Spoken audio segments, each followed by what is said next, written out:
Sejam bem-vindos a mais um episódio do Clube do Conto. Eu sou o Tots e aqui comigo hoje temos Otávio Olá. e João. Salve. Ah, Ritmo de Copa. em ritmo de Copa. E como estamos em ritmo de Copa, vamos começar com conto de um país que não está na Copa. Por Aqui acaso. tem inclusão. No Catar pode não ter, mas aqui tem. Isso aí. Pensar. O Clube do Conto de hoje foi parcialmente escolhido por vocês, os ouvintes. Pra quem tá vendo no YouTube, eu tô mostrando aqui Os viewers. o livro, que se chama Antologia do Moderno Conto Romeno. Cores primárias, pessoal. É um livro que foi publicado aqui em Portugal pela editora... Um momento. Editora Estampa. Eu tentei procurar, não encontrei no Brasil nenhuma obra desse autor, que é o Anton Rouban, que é cujo conto que nós vamos ler se chama A Avó Prepara-se para Morrer. Mas essa coletânea tem, acho que 12 contos, 1, 2, 3, 4, 5, 6, 7, 8, 9, 10, 11 contos de autores diferentes, todos ao menos. E a maioria deles quer dizer, esse livro foi publicado nos anos 70, mas a maioria dos contos que eu vi são, tipo, anteriores, tipo, anos 30, anos 40, anos 50.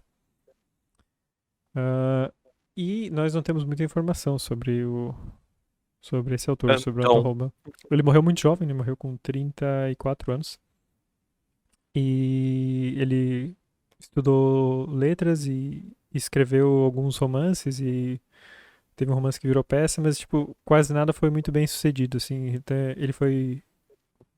por boa parte da vida ele morou com o tio dele e até diz na Wikipedia ali que teve um romance que ele escreveu que foi o...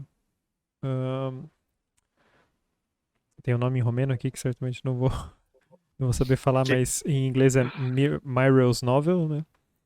E ele foi o tio dele, basicamente, ele deu pro tio dele ler, e o tio dele criticou muito e falou pra ele reescrever tudo. E ele depois, foi estudar na França e tal, voltou, lecionou por algum tempo. E depois ele chegou a lançar um romance que fez mais sucesso, que se chama A Morte que Prova Nada, ou A Morte que Não Prova Nada. Tradução livre aqui, porque não tem em português. E teve um romance que eu acho que foi o que ele lançou em seguida, mas eu fiquei meio confuso aqui por como está descrito, mas que também fez um sucesso, mas que teve muita controvérsia porque ele acabou por retratar vários professores dele no romance e só trocou levemente os nomes e as pessoas perceberam. Mas enfim, ele acabou morrendo, ele morreu em 37, então, com 34 anos de uma apendicite aguda. E no fim a obra dele é bem, tipo, a primeira coisa que ele publicou foi em 1929. Então, algumas coisas foram publicadas póstumamente. Então ele tem uma obra bem pequena, na verdade. Então eu acho que, tipo, é um conto raríssimo. Muito provavelmente. Não tá oficialmente em português brasileiro, nunca foi publicado. Então essa versão tá em português de Portugal, vai ter algumas palavras talvez meio estranhas. Como não tá disponível em nenhum lugar, eu vou deixar ou no post do blog, eu vou deixar um link, talvez, se as pessoas quiserem ler. E é um conto meio longo, mas é um conto que eu achei muito bom. Achei bem forte, assim. Como o nome já diz, já dá pra ver que é triste. Mas é que é curioso, né? Romênia não é um país que você pensa muito em literatura, na verdade, é um país que você pensa muito pra nós aqui, da América Latina. Fale por você, eu acompanho o Twitter romeno. Sério? Olha. E ele fala alguma coisa da Romênia, assim? Só por cima, assim, porque a maioria do público dele fala inglês, né? Ele é um streamer. Deixa eu até ver quantos seguidores ele tem, mas ele é um streamer grande, assim. Vamos ver. Aqui. Mas Ele tá eu ao tava vivo agora. pesquisando. Ele tem 300 mil seguidores. É grande. Olha. Mas eu tava pesquisando aqui agora e eu nunca. Essa foi meu primeiro contato com a literatura romena. Que realmente eu nunca Eu também nunca tinha tido li nenhuma. nada. Porque o Drácula não foi escrito por um romeno. Pra quem não verdade. sabe, a Transilvânia fica na Romênia, né, pessoal? Mas a Transilvânia do Drácula A do também Drácula. não é. Não tem nada a ver com a Transilvânia liberdade real. poética da Transilvânia, né, cara? Do Bram Stoker. Os romenos são putos com o Bram Stoker. Romênia de Bram Stoker. Então, é isso. Mas muito que bem, então. Vamos ao conto. Vamos. Se a pessoa quiser ler o texto no blog e pular para a parte da discussão, tá marcado na descrição. Dá começa pra a fazer discussão. O tempo vai ser semelhante. Vamos. Tá bom. Prepare-se para o conto. Sentem aí, peguem um chazinho ou uma sagu. cervejinha, não sei o que vocês costumam beber. Café. Mas bora lá. A avó prepara-se para morrer. Uma pequena povoação de montanha, com ruas orladas por belos pomares, uma paliçada e atrás dela um pequeno jardim com abetos altos. Uma grande residência, faustosa, ao fundo árvores que descem em declive até ao longe, até ao lago, a propriedade da minha avó. A janela do quarto da avó. Como este me foi sempre familiar. A avó passou lá o melhor dos seus dias, pelo menos desde que a pude ver mais de perto. Ainda hoje permanece, durante horas, à luz do dia, remendando infinitamente os lençóis usados até ao fim por terem se servido muito. Ora bem, sobretudo lê.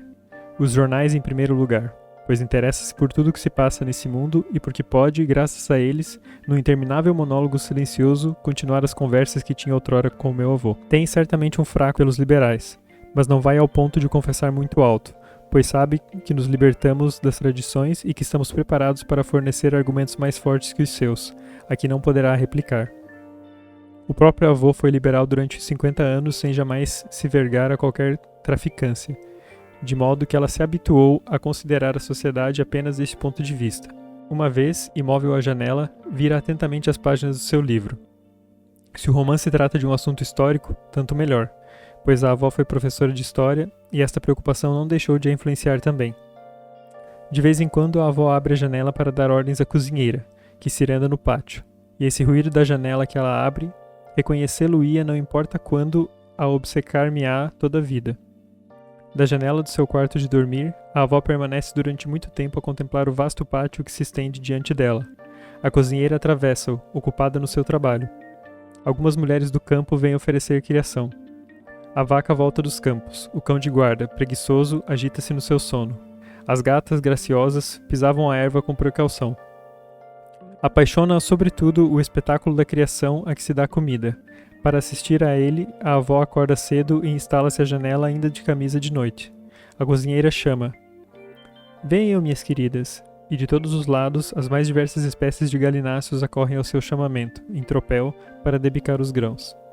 Depois de terminarem, a avó torna a deitar-se. Outrora, no tempo em que o avô vivia e não era ainda muito velho, o pátio tinha um aspecto bem diferente. Havia mais criação que hoje. Quantas vezes não assisti às evoluções de um galo soberbo? E Marina, a nossa boa cozinheira, tratava dela como nenhuma outra pessoa. Um rebanho inteiro voltava das pastagens e muitos homens regressavam à noite depois de terem trabalhado na propriedade, que ainda não fora vendida. Colocava-se numa grande mesa num canto do pátio e as pessoas começavam a comer depois de terem feito o sinal da cruz. Persiste-me na memória a imagem bastante exata de uma camponesa que vivia ao caldeiro, deixando aparecer umas papas de farinha de milho fumegante. Nesse tempo não se via uma folha de erva perto da porta. Tanta gente por ali passava a todo instante. Quanto a nós, eu e meus primos e outros garotos na vizinhança, podíamos jogar quando queríamos o croquet, na terra nua. Agora, quando passeio de manhã no grande pátio deserto, com o livro na mão, ruminando sabe Deus que fútil pensamento, os sapatos cobrem-se-me de gotas de orvalho. A avó olha-me da janela.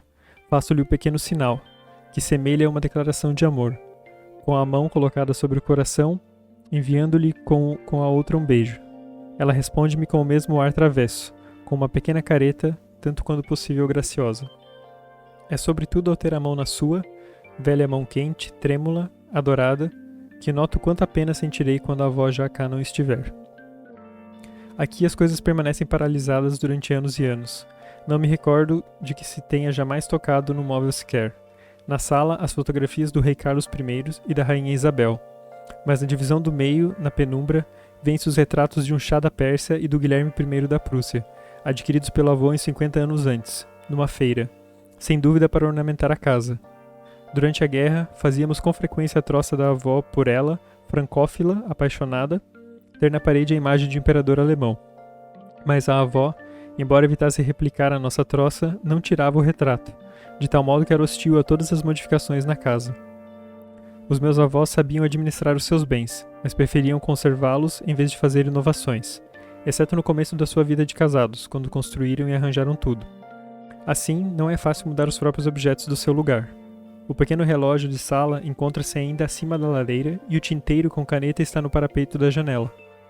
Quando foi subitamente atacado pela doença que devia vitimá-lo, o avô deixou os punhos da camisa em cima do tocador no quarto de dormir e ali continuaram, um pouco sujos e cheirando levemente a suor.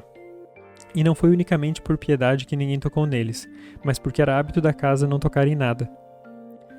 O avô ficava um pouco irritado quando nós, os da nova geração, queríamos fazer transformações.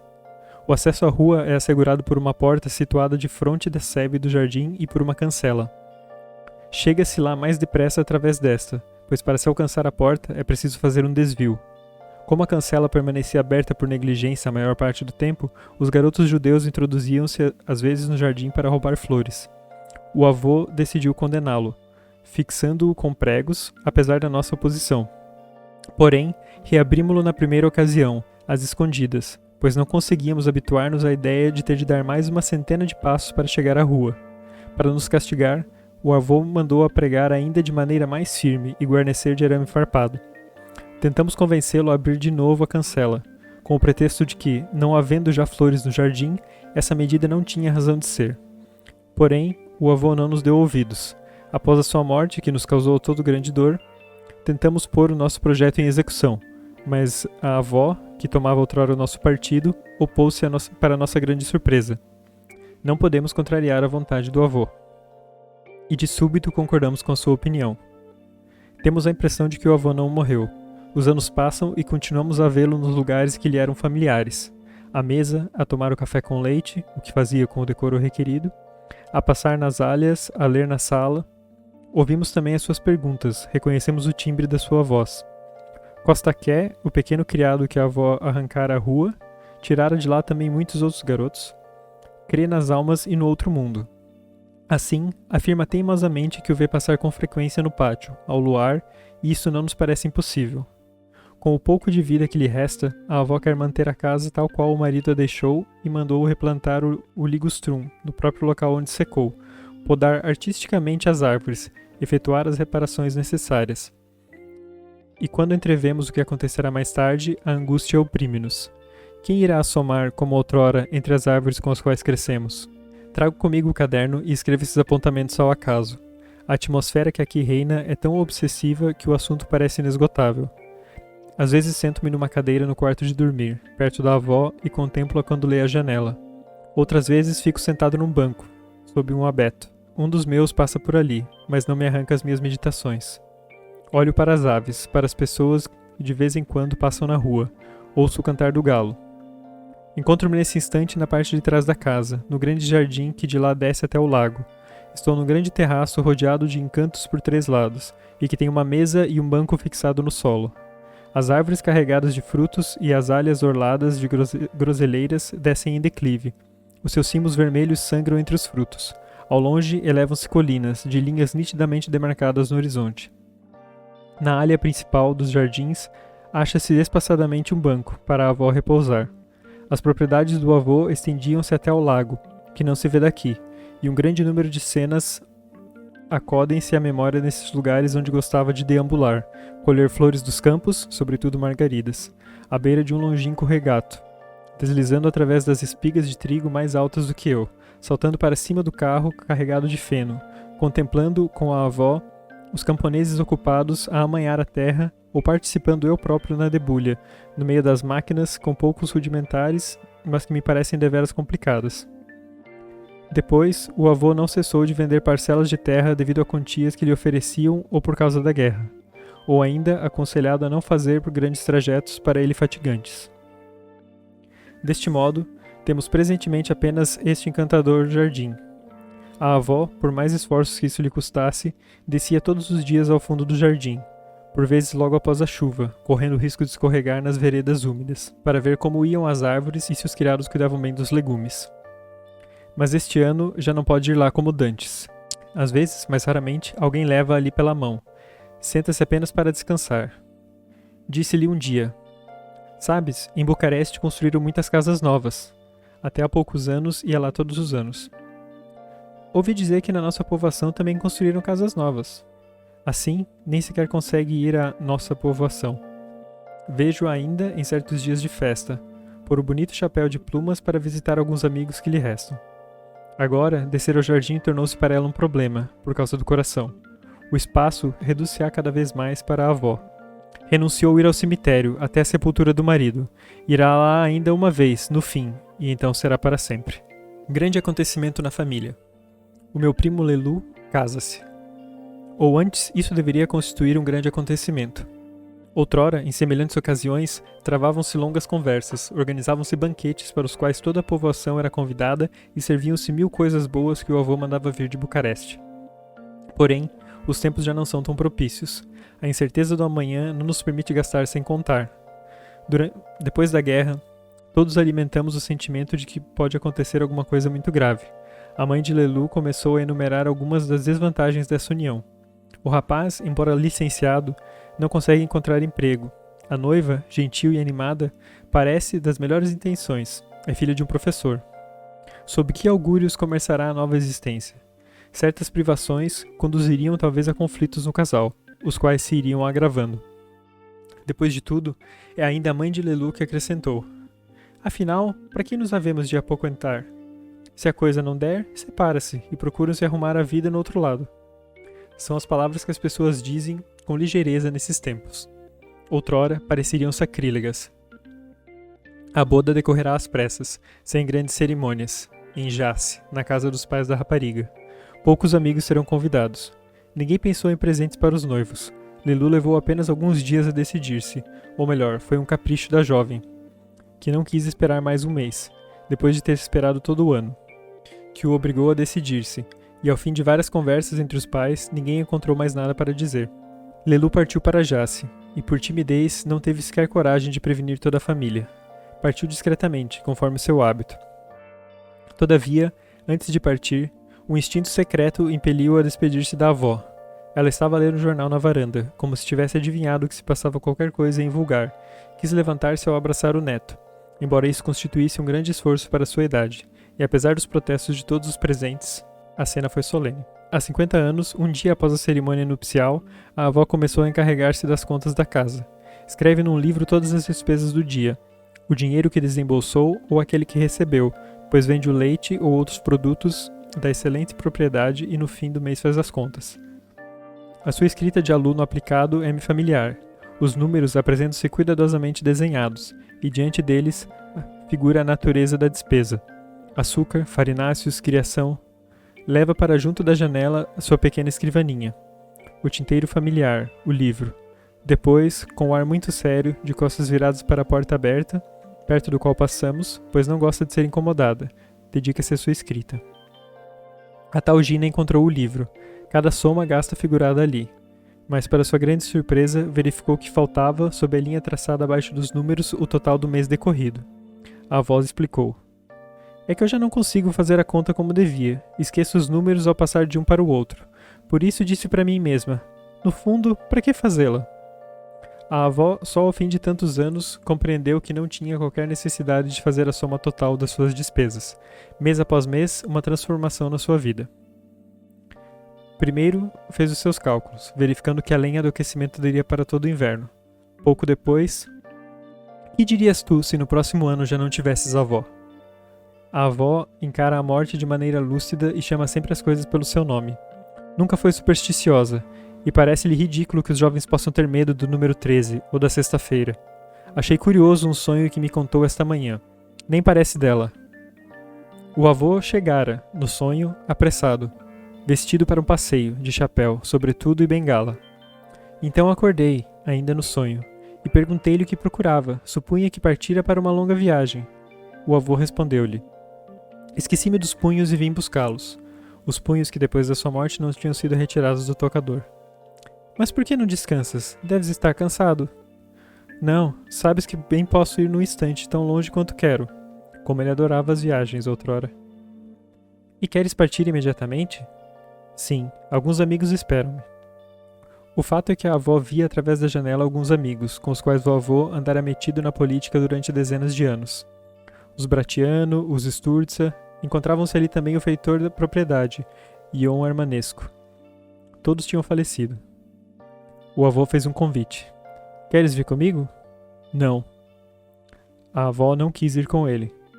Quando o avô morreu, a primeira reflexão importante que fiz foi a seguinte: e há tantas coisas sobre as quais não o interroguei.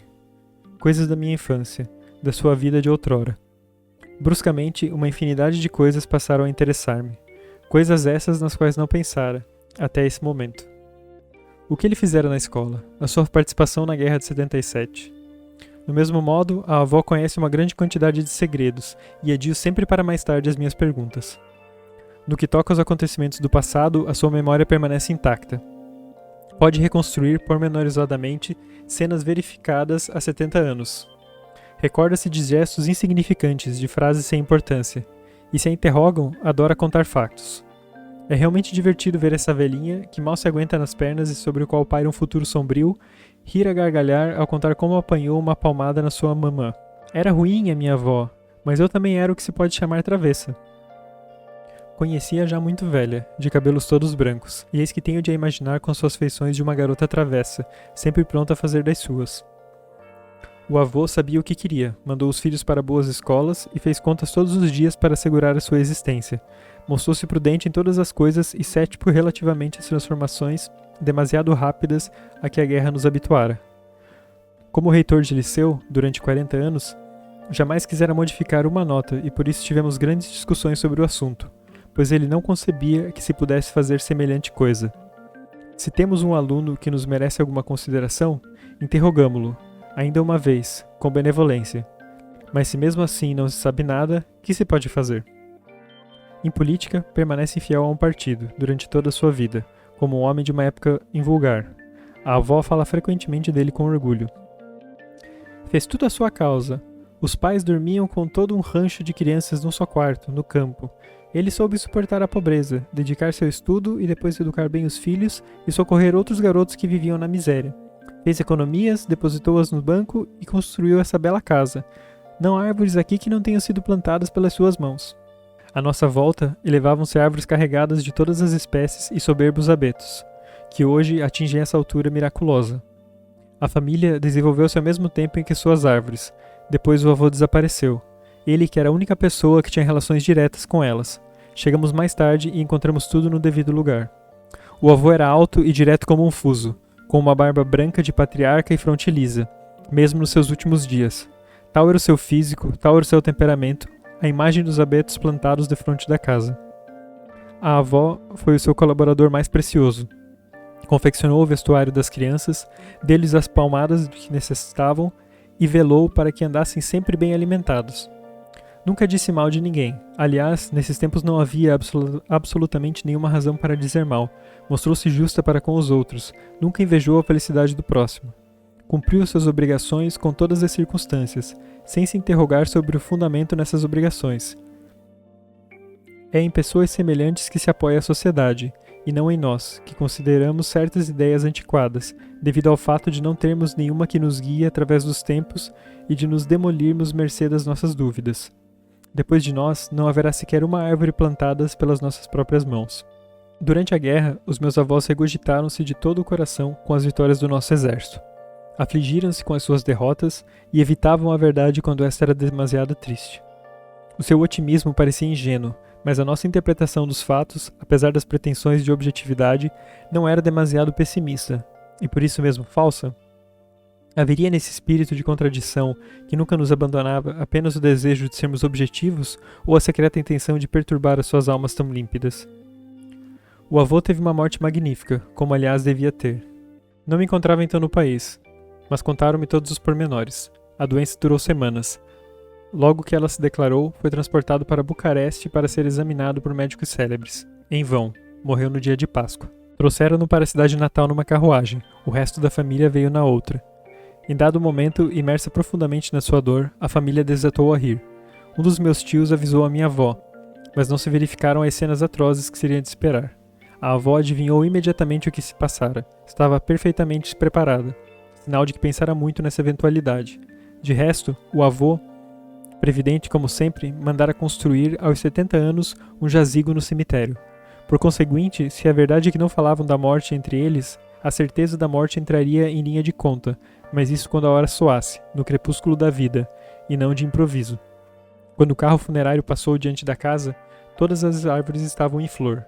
Disseram-me que o espetáculo era soberbo. A avó está junto de mim, e a minha primita Sanda aproxima-se com uma bola na mão. A avó diz em voz alta: Nunca comprei nenhuma bola aos meus filhos. A ordem mais perfeita, nenhuma despesa supérflua. E acrescenta: Preferia mandar deitar abaixo a macieira do que fazer isso. Impertigo-me: Como é possível mandar deitar abaixo semelhante árvore? Já não dá maçãs. E então? Dá toda a beleza do jardim. Penso nos castanheiros de frente da porta que mandaram deitar abaixo. É depois todas essas folhas que caem dela bulem-me com os nervos, irritam-me. À noite mando-as varrer, de manhã lá as encontro, na pá. Vi esta manhã uma folha amarela rodopiar graciosamente no ar. Supus que era a primeira deste verão.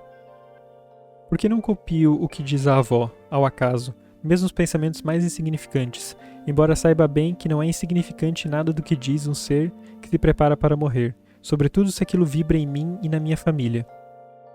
Mais tarde, recordar-nos-emos desta ou daquela das suas perguntas, que conservaremos religiosamente como uma relíquia herdada dos antepassados, mas não teremos coragem de inventar nenhuma sílaba, por a nossa memória não nos ajudar a reconstruir com exatidão essa conversa, por mais breve que tenha sido. A mínima palavra, mais ou menos, impedir-nos-ia de reconhecer seja o que for, ou por recearmos inventar qualquer coisa, sem querer, profanando assim recordações preciosas. Presentemente, ainda me é possível recolher palavras. Mais tarde, ninguém poderá suspeitar que são verdadeiras e que contêm em si o timbre da voz e às vezes toda a cena em questão.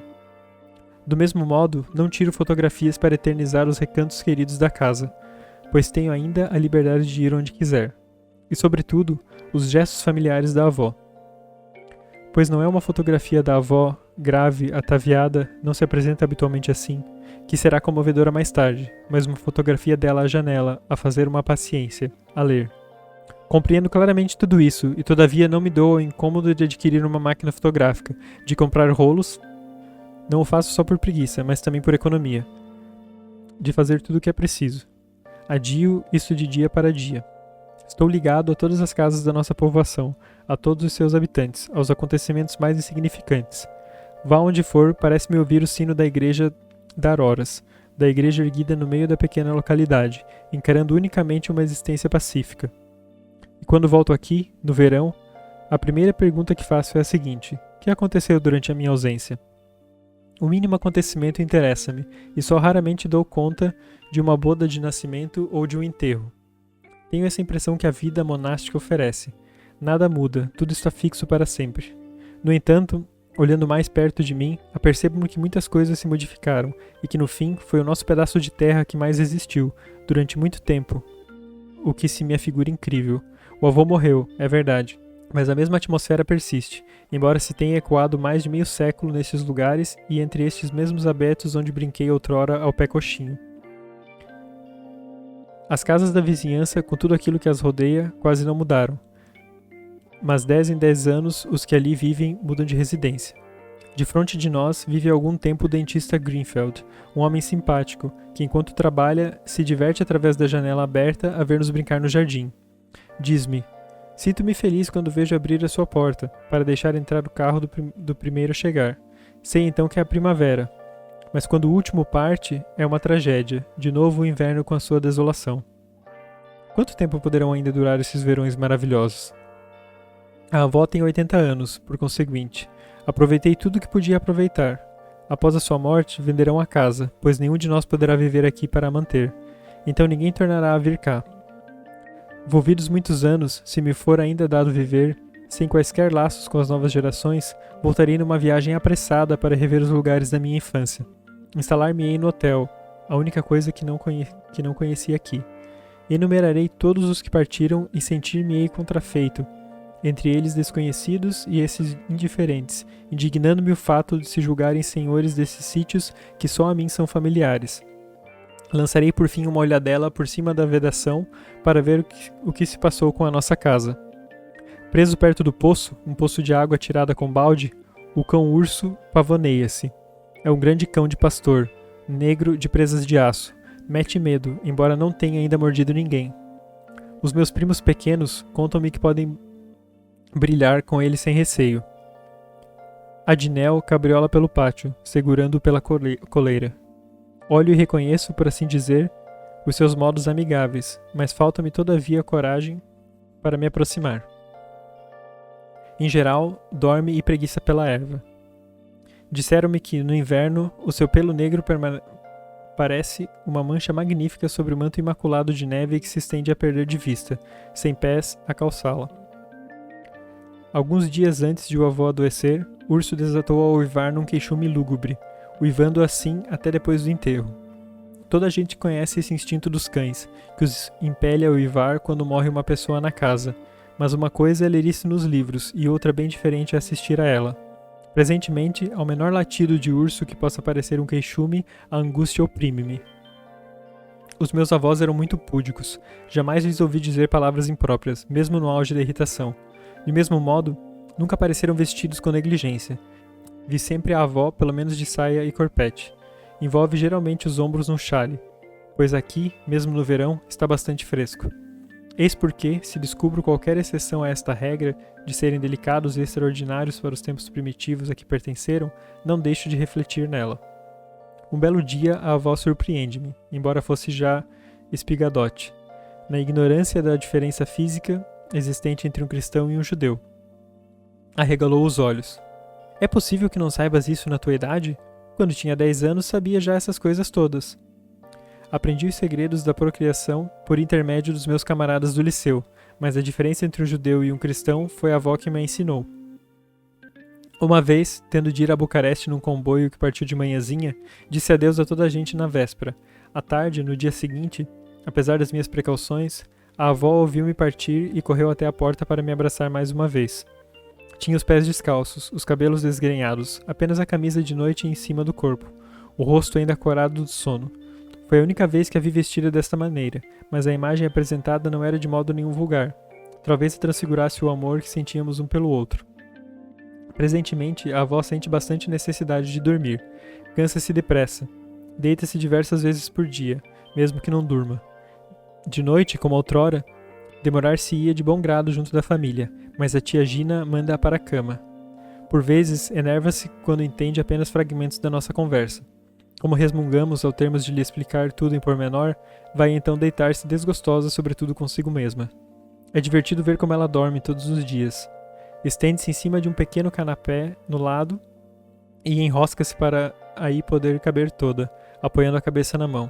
É uma posição inimaginável, verdadeiramente incômoda. Seja como for, todavia, a avó jamais escolheu outra. De quando em quando, um de nós passa por acaso perto dela, com maior precaução. Ela volta imediatamente a cabeça, despertando. Deitada ouve melhor, a fim de ver o que se passa, e depois torna a adormecer.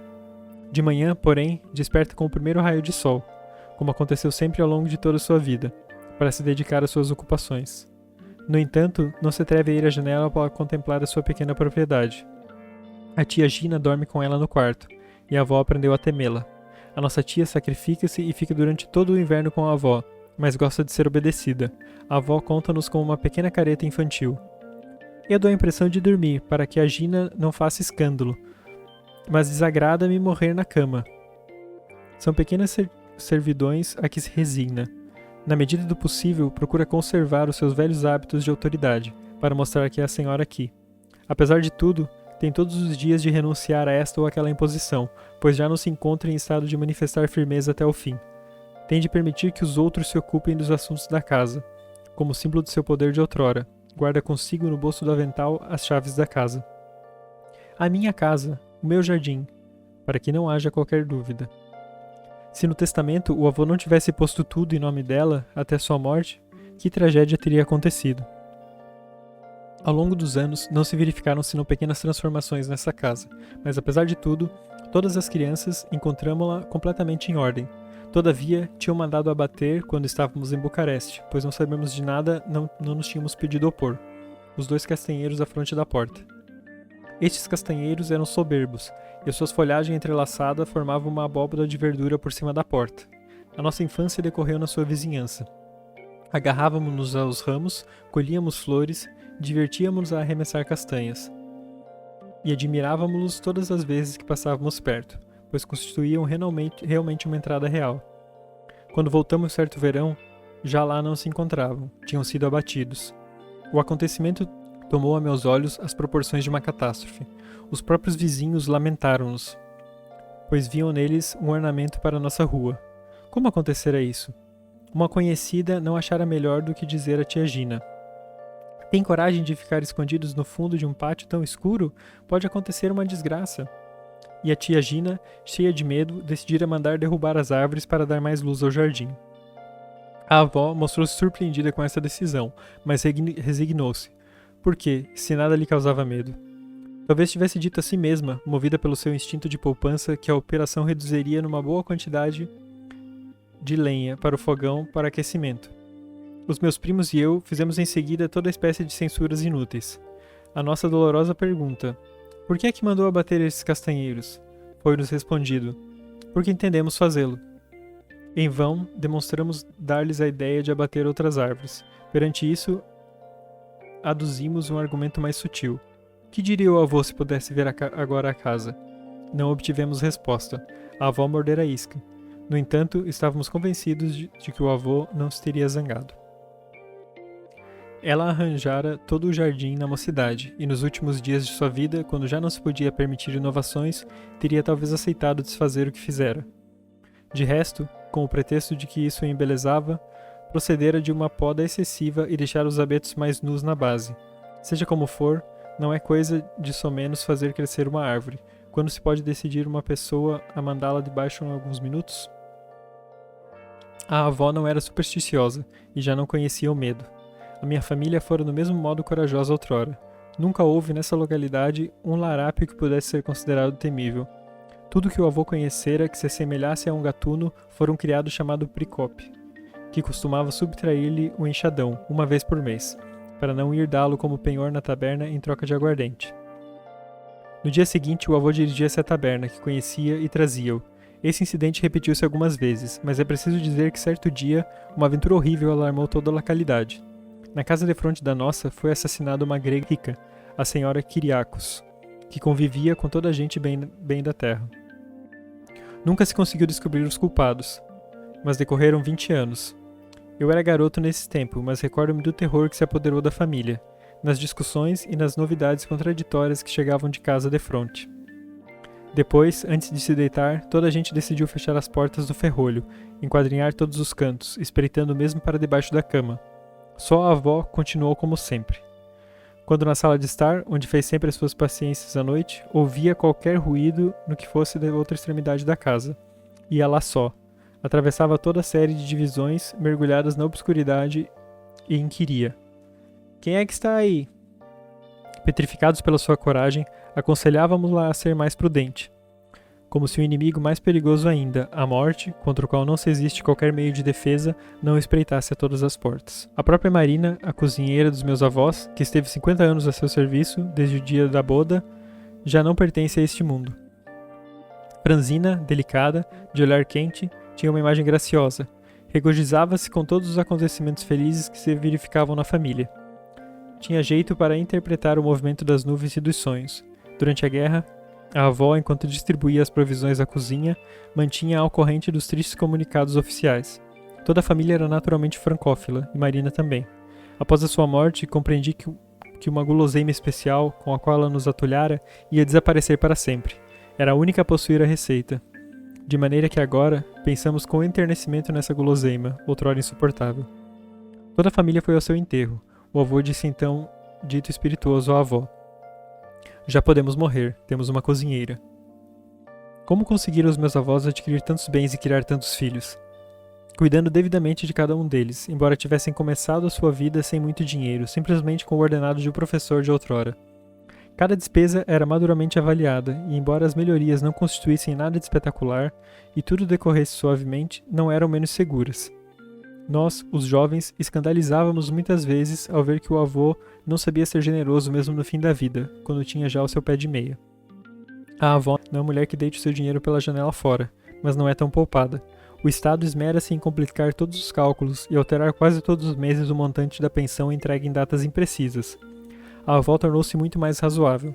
Ninguém sai de casa dela sem levar algumas maçãs.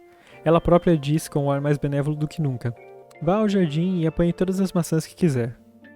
Não faz despesas inúteis, não compraria nada deste mundo, por exemplo, guloseimas ou melancias, mas apesar de tudo, a modificação é grande. A princípio indignava-se os tempos conturbados de hoje, mas pouco a pouco deixou de praguejar e encarou as realidades, olhando para sua casa e seus jardins. Não é evidente que tem sido uma pessoa mais capaz do que todos nós?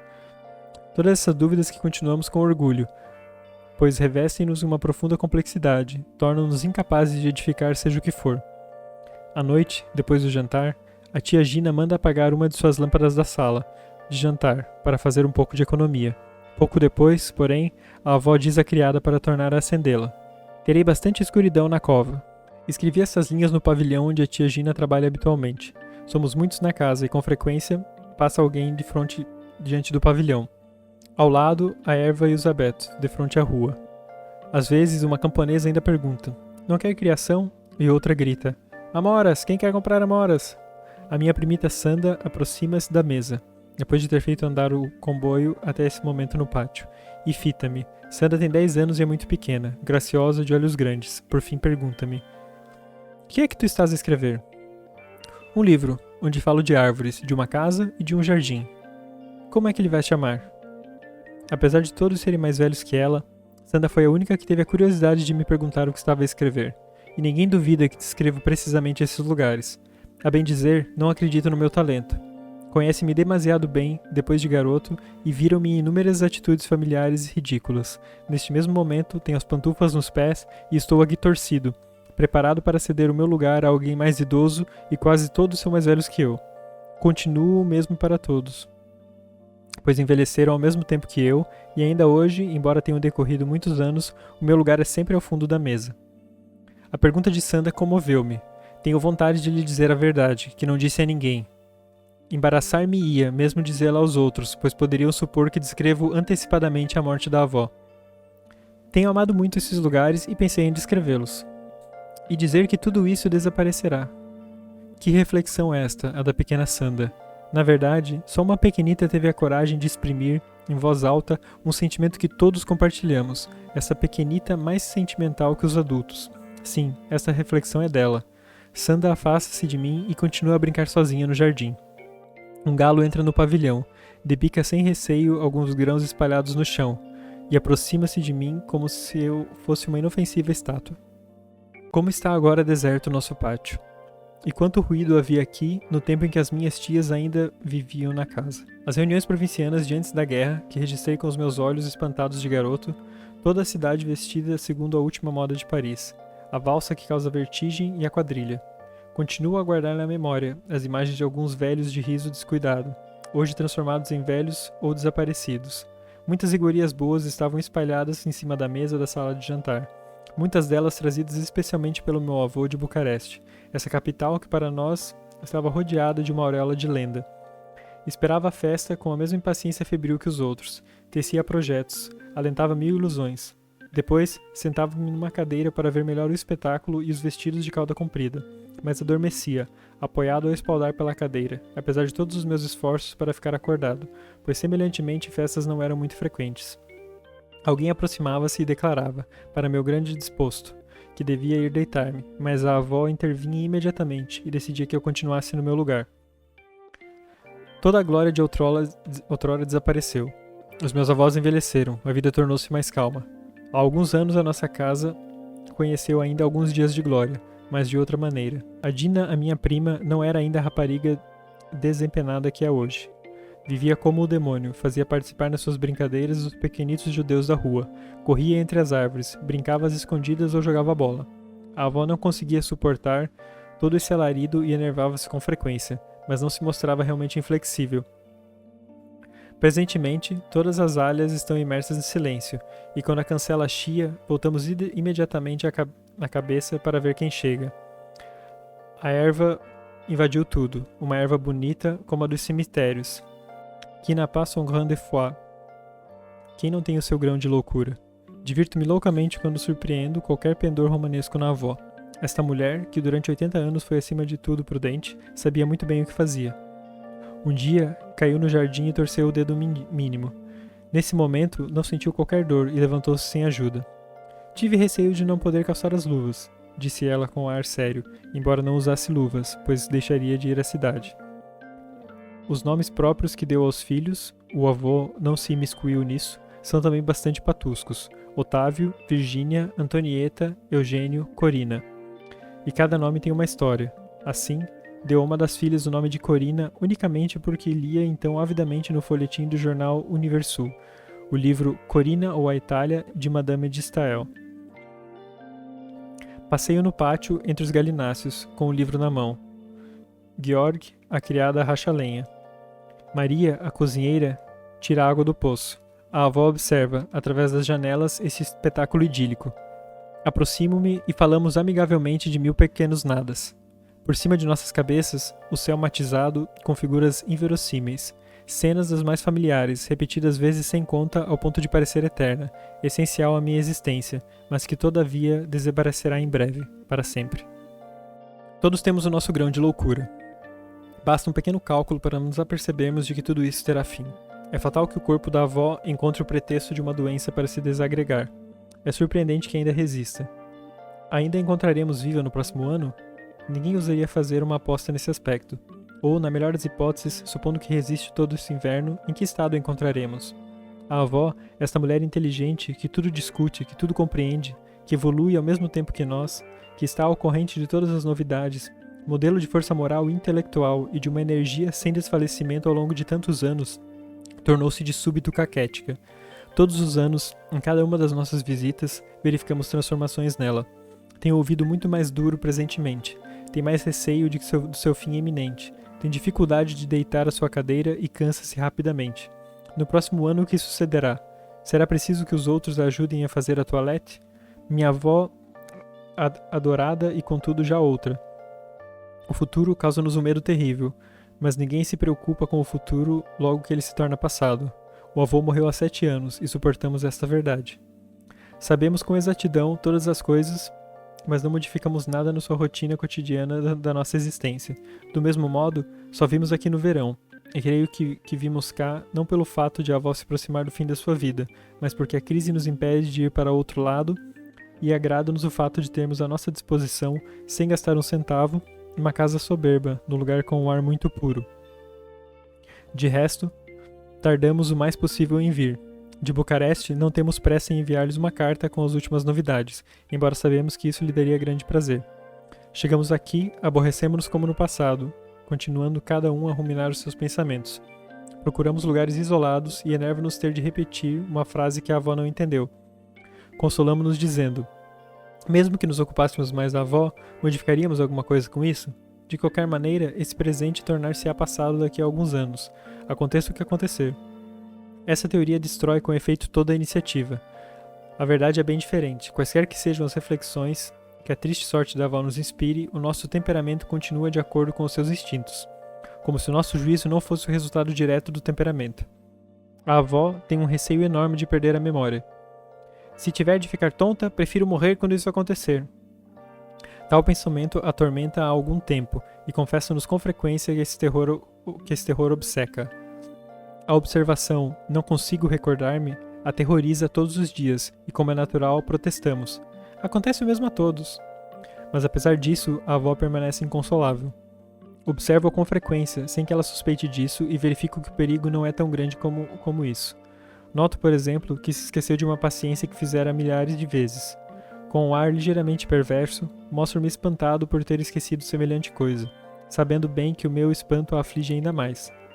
A avó é bastante jovem, conversa como uma pessoa de igual para igual, ao ponto de nos sentirmos tentados a prosseguir a discussão com ela como se fosse com alguém da nossa idade. Discutimos com ela com o ar mais sério deste mundo e contradizemo-la se for preciso. Não queremos inclinar-nos perante a sua idade avançada e ela põe a mesma paixão em defender as suas convicções. Por vezes, se é necessário, chegamos ao ponto de usar uma palavra mais dura, porém, sem que nos apercebamos disso no próprio momento. É uma homenagem que lhe prestamos. De vez em quando, sucede-lhe contar uma série de coisas insignificantes sobre o passado, como era o quarto onde decorreu a sua infância, o que lhe davam de comer na época. Às vezes, esquece qualquer coisa importante também do passado, embora tenha retido todos os pormenores. Assim, apresentou-nos o retrato bem exato de 2 amigos de juventude, mas esqueceu-se de que eram irmãos. Da mesma forma, está ao par, em matéria de política, das mais ínfimas modificações realizadas, mas já não se recorda de quem deram as terras aos camponeses depois da guerra. Tem-se a impressão de que o mecanismo do seu cérebro está intacto. Discute-se durante muito tempo com ela sem nada observar, mas verifica-se bruscamente que uma mola está gasta. Tal como em sonhos encontramos, bizarramente misturada com visões, uma série de fatos reais. A minha irmã era uma mulher muito inteligente, não tinha instrução, mas fazia de cor todas as contas relacionadas com a sua propriedade. De repente tornou-se caquética. Que horror! Também me recordo da irmã dela, como se fosse muito pequeno nesse tempo. Ela permanecia todo dia no jardim e não reconhecia ninguém. Os camponeses que passavam pela estrada diziam-lhe: "Beijo-lhe a mão", e ela respondia: "Obrigada". A avó está sempre a queixar-se dos males da idade, mas não se enerva, pois não se lamenta ao falar, para nos enternecer ou ainda para nos enfadar. A sua voz é natural, e em vão repete todo dia: "Sou velha, estou doente, já não ouço". Ninguém faz caso dessas declarações que não parecem deveras impressionantes. O que sobretudo a incomoda é o fato de ouvir mal, de já não poder tomar parte das nossas conversas como gostaria. Então desata a exagerar. Logo que chega alguém que não vê há muito tempo, começa a queixar-se. Já não entendo tudo. Porém, diz isto com um ar tão tranquilo, tão segura de si, que ninguém pensa que é em contradizê-la, por amabilidade para a consolar. O próprio avô não ouvia muito bem nos seus últimos tempos, mas nele a reação era diferente. Irritava-se quando não falávamos em voz alta, e enfadava-se ouvir-nos falar em voz alta dos nossos pequenos nadas cotidianos. A avó interessa-se por tudo o que possamos dizer, pois faz parte de toda a nossa existência. Não se irrita nunca se lhe repetimos uma ninharia num tom que denuncia certo nervosismo. Ao meu ver, o que se passa no seu espírito é mais ou menos isso. Decide não pedir que repitamos o que não entendeu, mas espera um minuto mais tarde, não deixe de nos interrogar. Então respondemos com enfado: "Não é nada de importante, não vale a pena mostrar-se tão curiosa." Como se o fato de falarmos apenas de 1000 pequenos nadas pudesse construir para nós uma desculpa. No fundo, temos também possivelmente um pouco de razão, pois é natural que o nervosismo quando se diz "vai chover" e alguém nos pede para repetirmos a frase. Mas quando a conversa toma uma feição mais animada e aquecemos todos a sustentar o nosso ponto de vista, por vezes, mesmo nas questões mais importantes que poderiam interessar à avó, ela já não nos interrompe, pois a conversa é demasiado rápida para que possa ter a pretensão de entender tudo. A nossa conversa provoca-lhe o efeito de um zumbido de abelha durante os segundos em que interrompo o meu discurso, descubra todo infeliz, como se já estivesse já na tumba, mas permanece grave, como é o seu hábito, sem se lamentar. Em compensação, não sinto qualquer dor. Se o médico me interrogasse, não saberia o que lhe responder. Com que alegria diz isso? O fato é que nenhuma dor atormentava a avó. Ela parece como uma vela que se derrete. Ardeu tanto que só com a dificuldade encontra ainda nela um pouco de substância para poder dar, por pouco tempo que seja, uma débil chama. Pensa também com frequência na morte, mas com toda a discrição possível. Essas palavras, "sou velha" ou "ainda me encontrarão cá no próximo ano", acodem com frequência aos seus lábios. Cada vez mais a mesma preocupação. Todavia, tem também momentos de otimismo, quando sabe que alguém mais velho do que ela é pessoa perfeitamente válida. O avô jamais gostou de falar da morte. Basta de disparates. Eis as suas palavras para interromper conversa sobre o fim da existência. E sempre falou assim, mesmo no tempo em que era jovem. Perfeito administrador, não esquecendo nada do que é necessário e previdente quando era preciso. Não hesitou, aos 70 anos, sem perorar e sem fazer segredo, em mandar construir um jazigo. Fez para todos nós uma casa, um jardim e um lugar de sepultura. A avó é tão viva, interessa-se de tal modo por aquilo que se passa ao seu redor, que a angústia só raramente nos oprime. Tudo deve terminar em breve. Isto é quase uma ideia abstrata que não nos faz estremecer. A avó tem medo da morte. Diz em vão a si mesma que o avô, seu companheiro de vida, de toda uma vida, a espera e está mesmo surpreendido de a ver tardar tanto. O pensamento de que deverá abandonar todas as suas ocupações e todas as alegrias tortura. E isso para ir para debaixo da terra, por um caminho onde nem sequer tinha o costume de passear. E como foi toda a sua vida uma mulher realista, não gosta de falar no que crê passar-se no outro mundo, mas não alimenta ilusões. Embora filha de Pop, como o avô, nunca havia ir à igreja. O avô, que administrava os bens da igreja de Dormition, só ia à casa de Deus para se instalar no seu lugar de honra, ou, nos dias de festa, para levar aí os filhos pequenos e pavonear-se com eles. Mas quando vinham trazer-lhe para assinar os papéis referentes aos bens da igreja, e quando o incomodavam a hora do almoço, ficava seriamente indignado. Sei bem que a avó tem medo da morte. Não sou como os outros que aparentam não compreender ou que não gostam de falar nisso, pois seriam obrigados a consolá-la. Porém, digo à avó, quando conversamos a sós, como bons amigos, avó e neto, digo-lhe isso unicamente para consolar, porque ninguém, ainda que os outros estejam mais perto da minha idade, é para mim tão bom camarada como ela. Avó, estou gravemente doente. Esta confissão é de certo modo incompreensível na minha idade. Não parece, mas é verdade. Aqueles que suspeitam de alguma coisa atribuem isso aos nervos. Sinto grandes dores, dores exatas. E nenhum dos grandes médicos que consultei descobriu a causa dos meus sofrimentos. As suas receitas e os seus exames custam-me os olhos da cara, e não me servem de nada.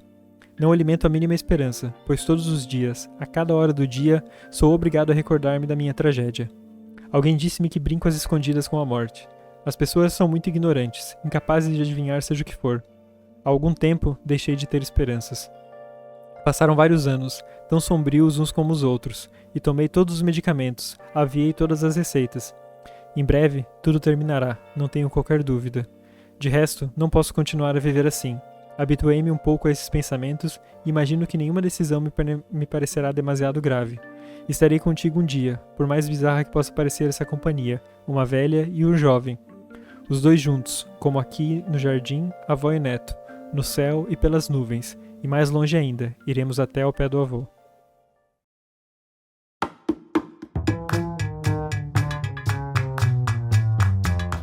Cara, eu achei esse texto bem... Ao mesmo tempo que ele é triste, ele é bonito, sabe? Eu acho que ele Eu gostei muito, achei muito bom esse texto. Ele é escrito de uma forma bonita, a linha lógica, e é aquele tipo de texto que muda o sentido das coisas depois que você lê ele. Na minha opinião. Porque esse último parágrafo, né? Essa revelação. Que ela faz a confissão, né? O narrador faz a confissão que vai morrer também, que está pela hora da morte. Então, de repente, não é mais tudo só sobre porque a avó dele vai morrer. Porque ele vai morrer também e vai perder tudo isso, vai perder esses momentos, vai perder esse local, essas memórias, né? Eu tenho algumas observações a fazer sobre esse texto, ou sobre o autor, não sei. Porque, como foi dito no começo do episódio, ele morreu bem jovem, né? Então, eu não sei se ele não quis, talvez sabia que ele ia morrer e traduziu isso no final desse conto também, porque é o personagem entendendo que ele vai morrer, né? Não sei do que ele morreu. Eu acho, ele é apendicite aguda, mas eu acho que é isso mesmo, porque quando na primeira página do conto tá o nome do autor e tá ali o ano que ele nasceu e que ele morreu. E daí eu lembro de ver isso e pensar, nossa, morreu jovem com 34 anos. E quando ele chega aqui nessa última página, porque até o tempo todo não dá nenhuma pista disso, né? Ele só fala da avó que vai morrer. E quando ele fala isso e que vai morrer, a primeira coisa que eu pensei foi essa, tipo, com certeza é real, é ele falando, porque já parecia, né, ao longo do livro muito autobiográfico, né, falando sobre a avó dele, sobre a infância. Mas quando chega ali e fala disso, eu pensei, deve ser real. Depois, vendo no Wikipedia, esse foi uma das últimas coisas que ele escreveu e publicou. Então, provavelmente ele já estava mesmo isso que ele fala aqui de ir nos médicos, tentar tratar. Eu acho que é real mesmo. Então, outra indagação é que é ser todo o cenário ali, né? Toda a história real, assim, se os avós dele tinham essa Esse propriedade, sítio, né? né? Esse sítio, se era tudo tão assim. Claro que ele talvez só deve ter trocado alguns nomes de personagens, né? Possivelmente, mas Talvez. Que mas nem o parece. romance dele que ele, que ele trocou. Pensei nisso, né? Mas começou assim como uma história muito, muito autêntica, né? É. Assim, a precisão de alguns detalhes, sabe, cara?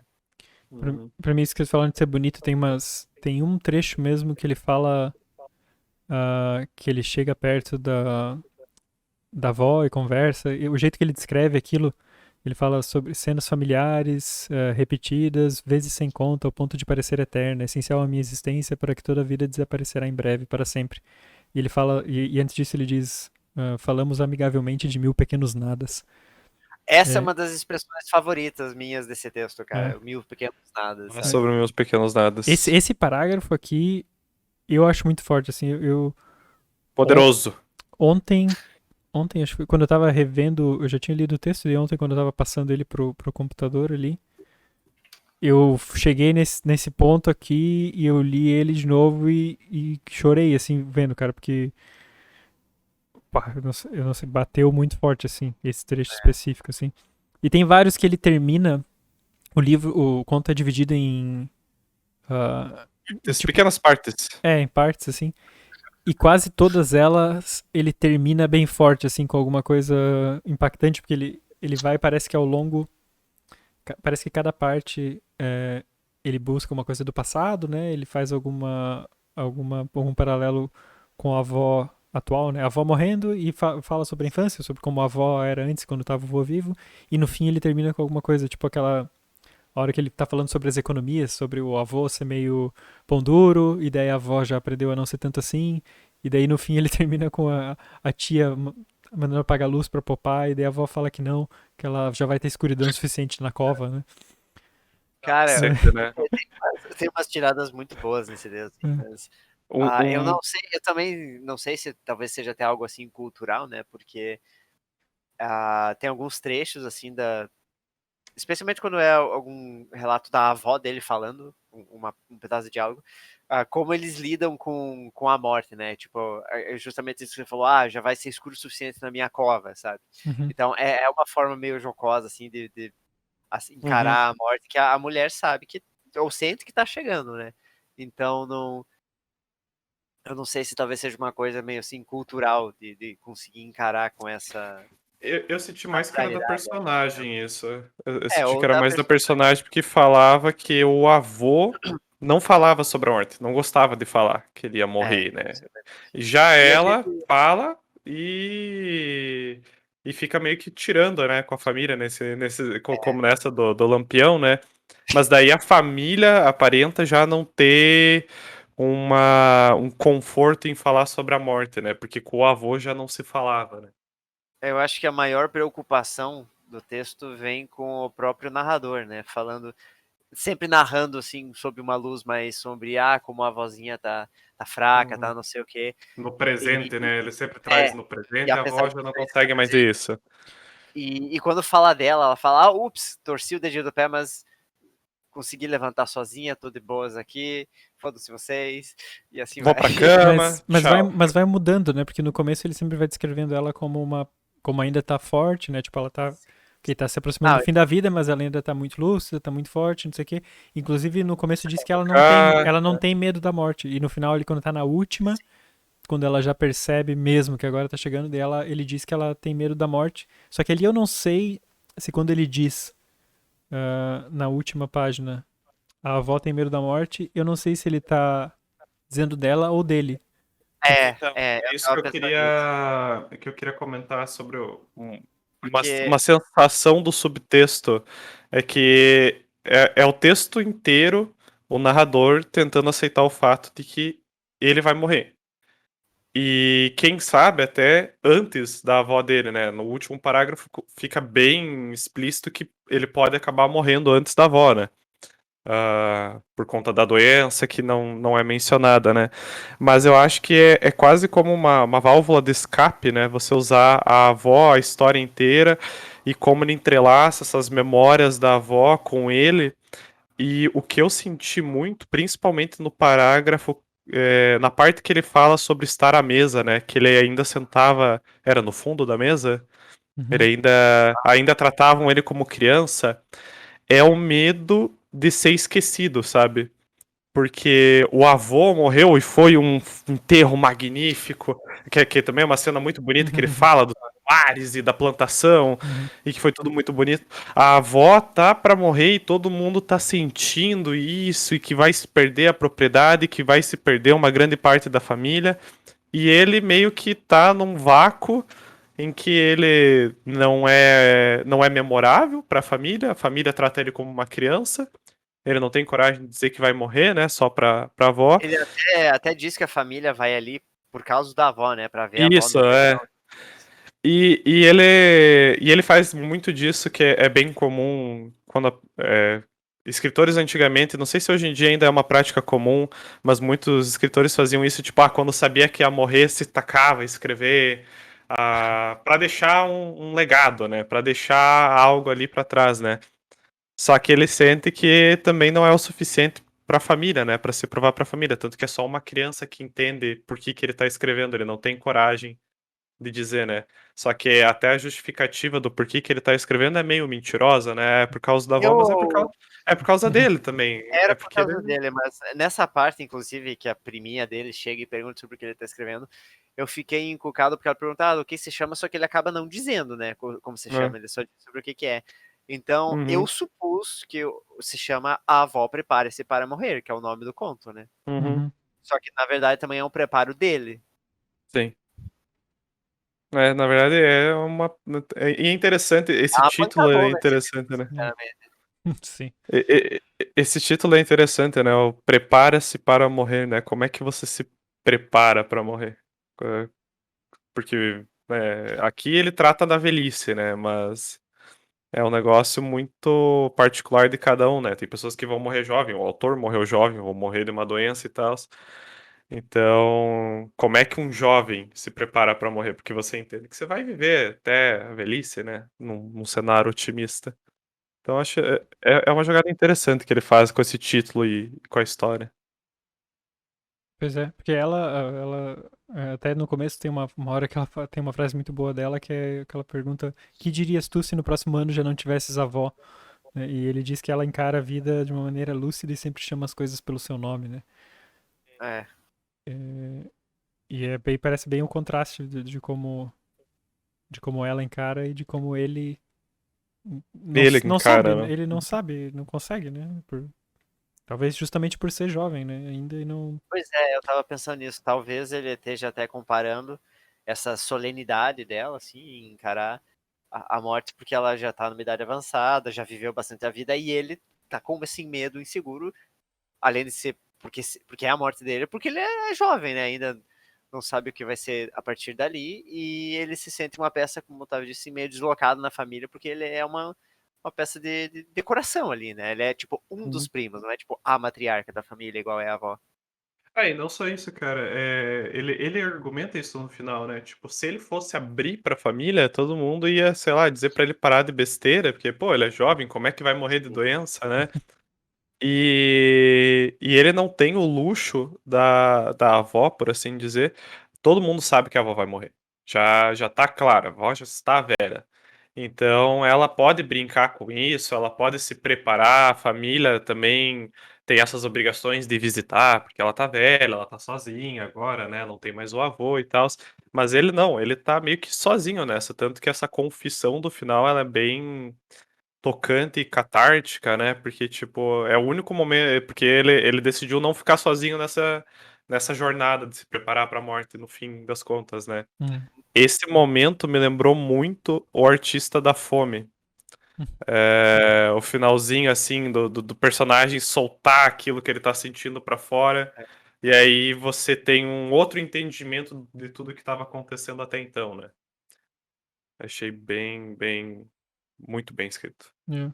Mas eu acho também o último parágrafo até parece que tem uma certa, não sei se aceitação, mas um conformismo de saber com isso de que ele vai estar junto com a avó dele depois, né? Porque ele parece muito ligado à avó, talvez até mais do que os outros parentes.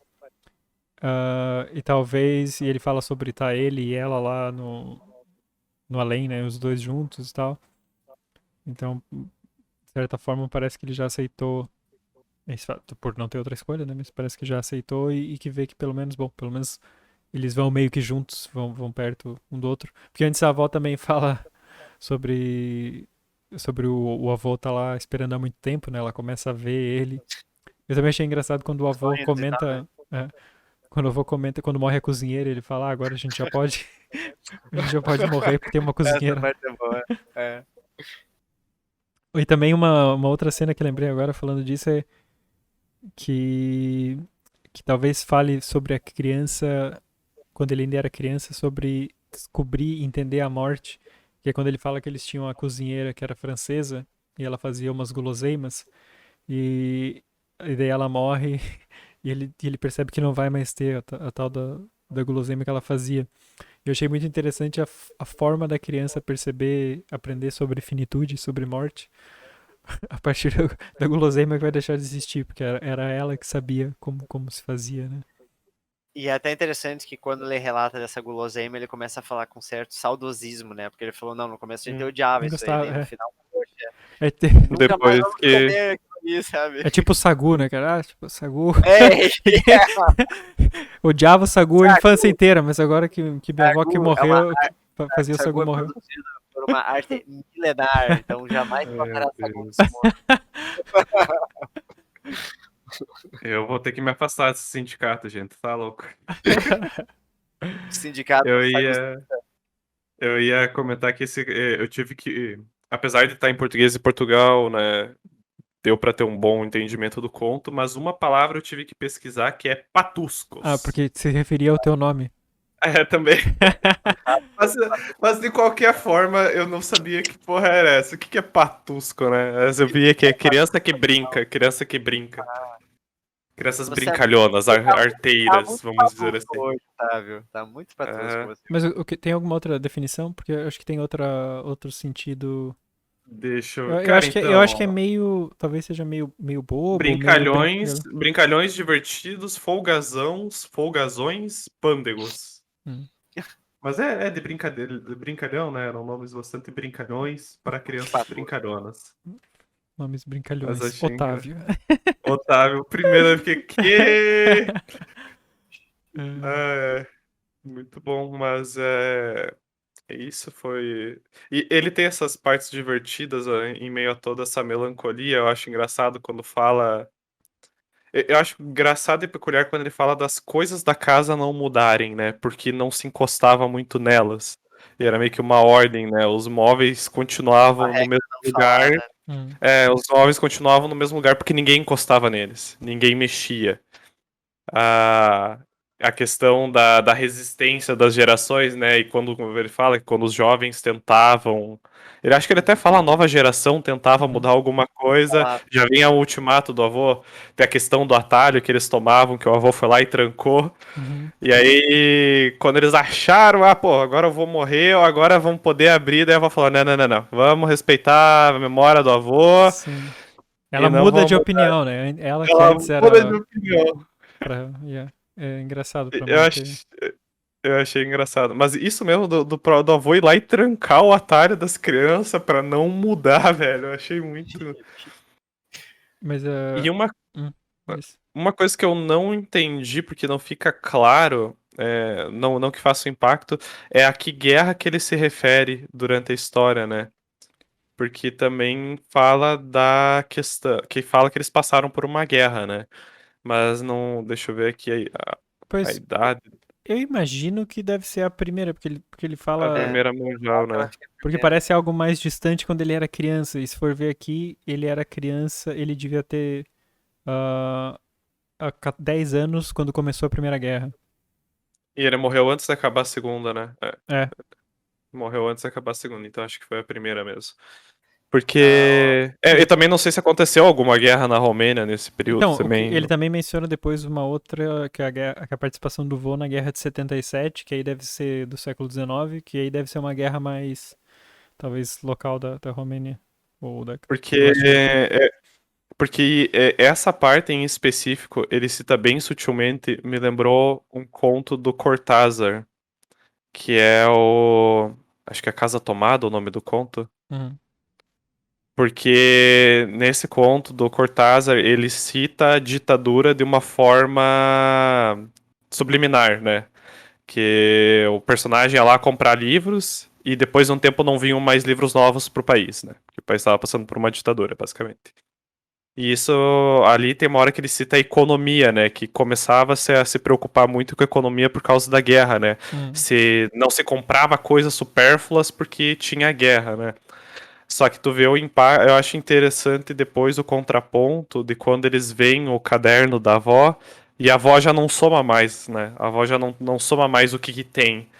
E aí até acho que é a tia que fica indignada, né? Tipo, ai, como é Uhum. que você não soma? E se faltar? Uhum. Ela, se faltar, faltou, né? Não, se faltar, faltou. Vou fazer o quê? Sim, é porque a Paga a avó, luz aí, minha filha. ela já não consegue mais somar direito também, ela esquece os números, né? É, Então ela, tipo, ela é meio que, tipo, não, é porque não faz, eu acho que a ideia é que não faz mais sentido faz sentido, exatamente. guardar ou ter noção de quanto guarda, porque, tipo, como ele fala ali, eles já, o vô e a avó, conseguiram já o que eles queriam fazer, já conseguiram a sua casinha, conseguiram dar educação para os filhos.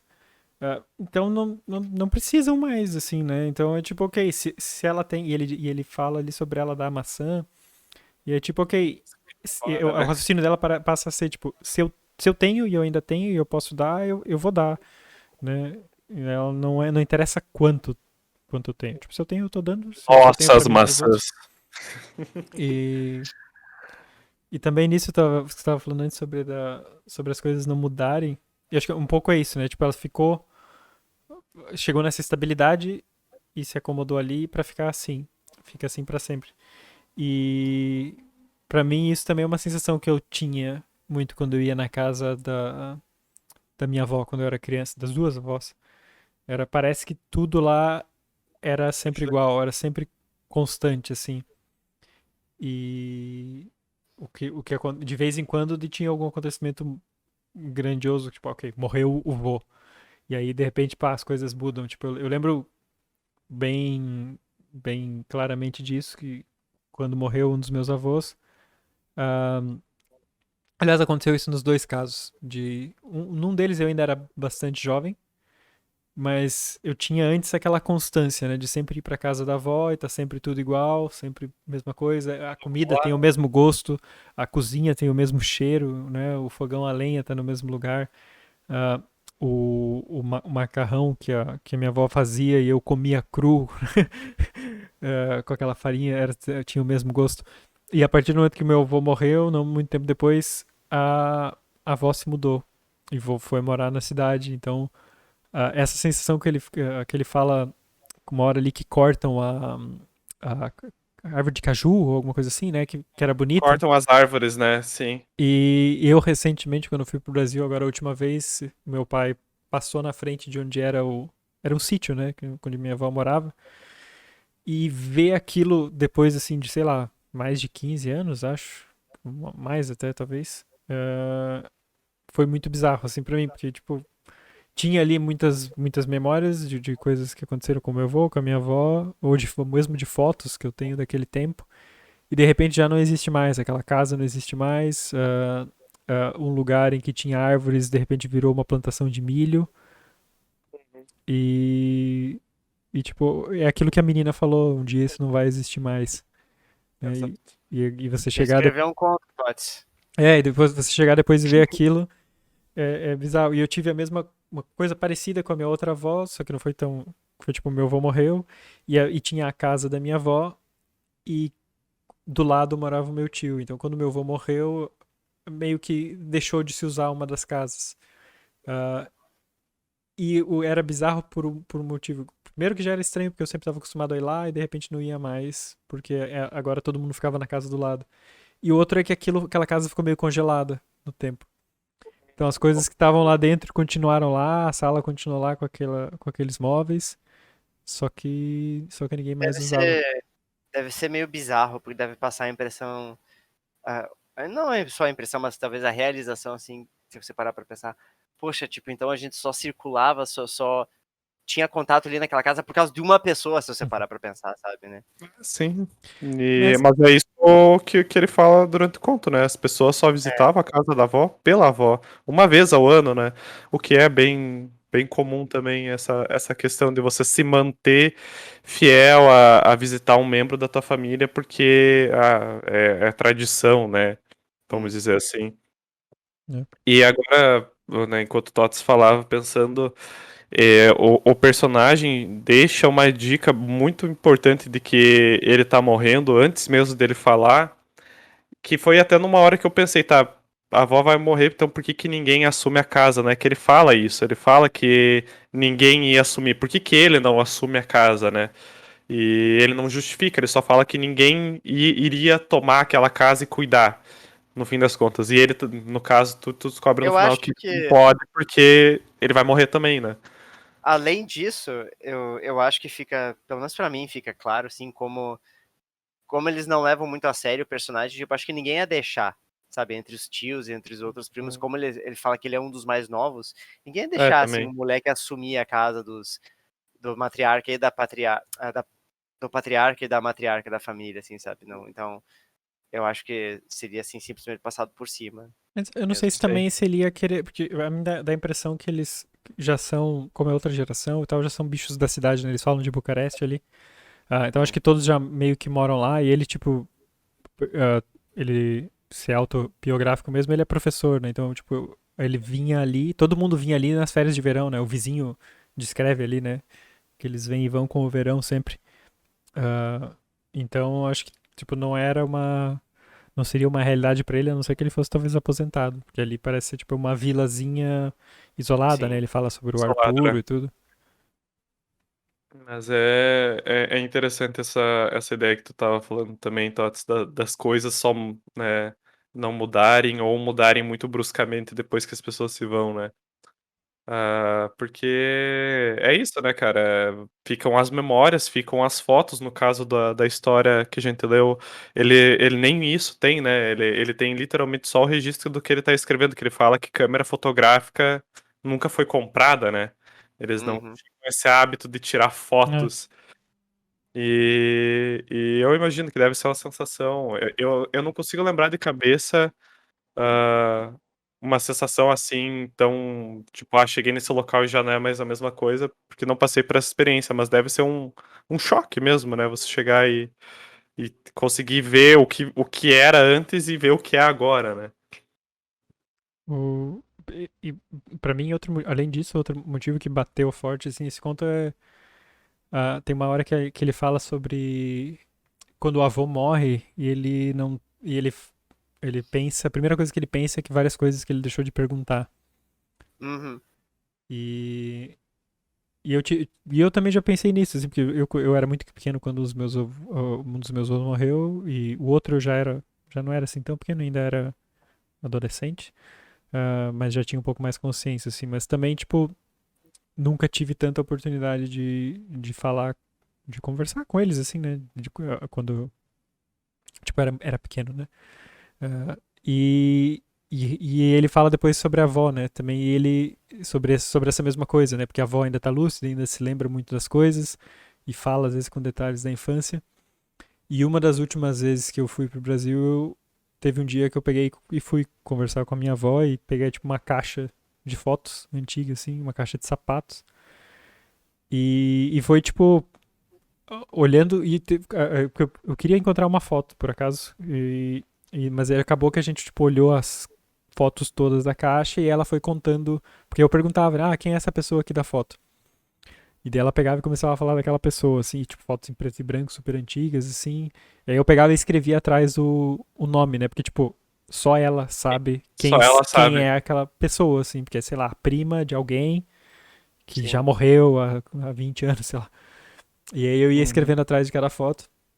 E aí ela ia contando e ia lembrando. Ela, sei lá, às vezes lembrava de uma briga que aconteceu, ou de um baile que aconteceu, ou de que aquela pessoa, aquela irmã dela sempre ia visitar em tal lugar, coisas ela contava da época logo que ela se casou, quando ainda era jovem, com o vô, né? E eu fui fazendo muitas perguntas sobre o vô, porque eu também eu não conhecia quase nada sobre ele, assim, para mim era uma figura muito misteriosa que eu via, e, inclusive, acho o meu vô, esse que eu tô mencionando agora, que é por parte de pai, ele lembra um pouco, olhando a cara do autor aqui do conto, se vocês procurarem na Wikipedia, assim, as fotos preto e branco dele, assim, esse meu avô, eu até fui ver depois, tipo, de qual país ele veio, porque eu sei que eles são alemães, mas e agora eu não lembro, que minha avó até falou que se tinha um lado que era meio leste europeu, assim, cigano, talvez até tenha algum antecedente romeno, porque ele lembra um pouco essa cara do escritor, assim.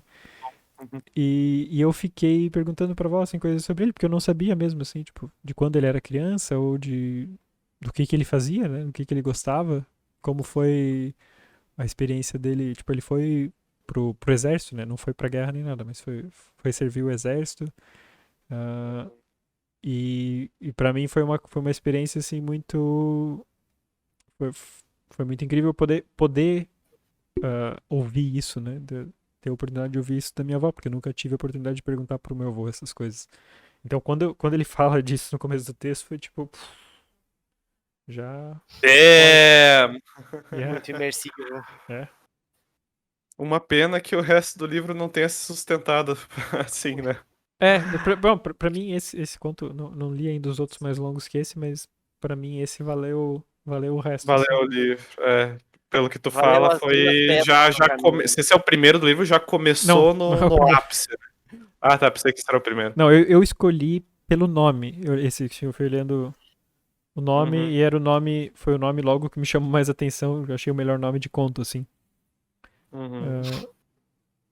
Muitos spoilers no título. Mas não é? Quando vem um título assim, já é algo, tipo. Ok, esse conto tem que ser bom. Tem Ele tem uma alguma. obrigação. Porque senão, às vezes, tem contos que são. Tem nomes que são mais, tipo. O Moinho de Califar. E, tipo, o Ajuste de Contas. É uns nomes mais qualquer coisa, assim. Mais genérico, né? É. Mas muito bom. Acho que essa é uma ótima nota para encerrarmos o Clube do Conto. Tivemos Sim. aí um debate, revivendo a infância de Tots aqui. E na próxima edição vamos ter outro país aí, ex-comunista, né, Tots? Sim, podemos. Ainda tem aí. Como que é? Polônia. Acho que 3. Polônia, Rússia. Não tinha Lituânia também? Não era Lituânia. Não. Não lembro qual era o outro, mas sim, por acaso, curiosamente, são todos países soviéticos. Não foi de propósito, foram livros que eu fui adquirindo assim. Um deles acho que foi tipo, teve um lugar aqui, não era nenhuma livraria, era um espaço de eventos assim que tinha lá livros como um sebo dentro também. E um dia eles estavam fechando e tinha alguns livros lá e eu acabei pegando esse dos contos polacos, aqui chama polacos, né? Contos poloneses. Uhum. E peguei um outro também, eu não lembro se foi esse romeno, que achei assim em algum sebo. E aí depois, como eu já tinha esses dois, quando eu vi o outro, tipo, vou pegar esse aqui também, e de repente, né, eu tô sempre, quando eu vejo livros de contos assim, eu acabo comprando às vezes em sebo pro Clube do Conto mesmo.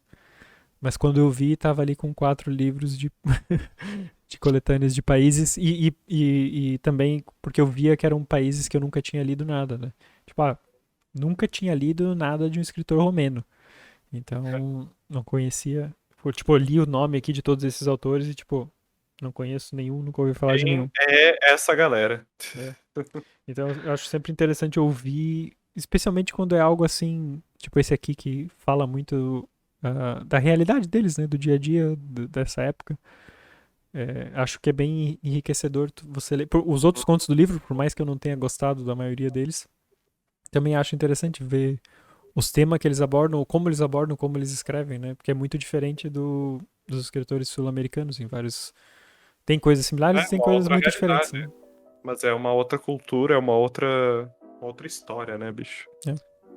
Por Mas isso é que eu até isso. comentei que talvez fosse algo cultural a forma de encarar a morte, né? Mas Sim, e era mais da não só cultural, como ele fala ali sobre a guerra, né, naquele momento do conto, na América do Sul a gente não tá acostumado com isso. A gente tem muito, por exemplo, ditaduras, o colonialismo, e essas coisas, esses temas acabam moldando muitas vezes os escritores, o exílio, né, da ditadura.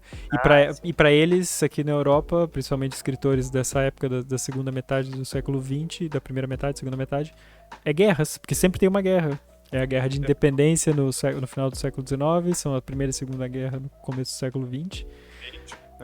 E depois disso tem a parte da Guerra Fria, né, os países soviéticos, então... Comunismo! São esses temas que acabam aparecendo nos contos. É isso aí, ó. Mas Moldados então... por guerras.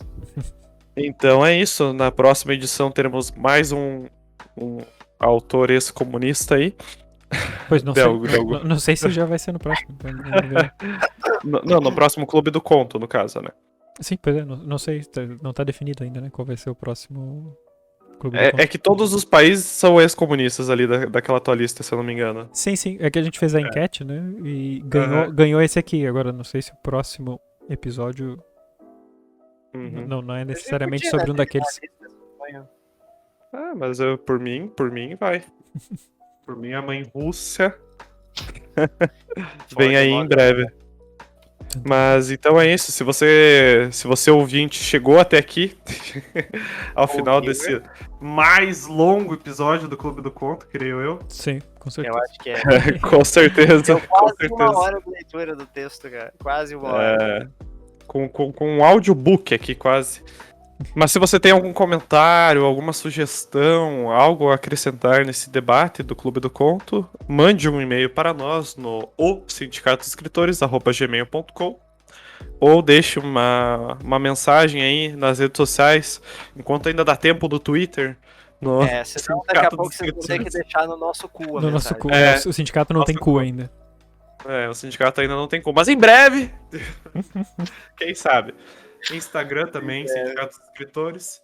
Ou entre no nosso blog, pode deixar um comentário lá também, sindicatosescritores.wordpress.com, ou no nosso canal do YouTube, Sindicato dos Escritores, aqui onde estamos ao vivo, não ao vivo, mas estamos a cores. E é isso. Até a próxima, pessoal. Tchau. Até.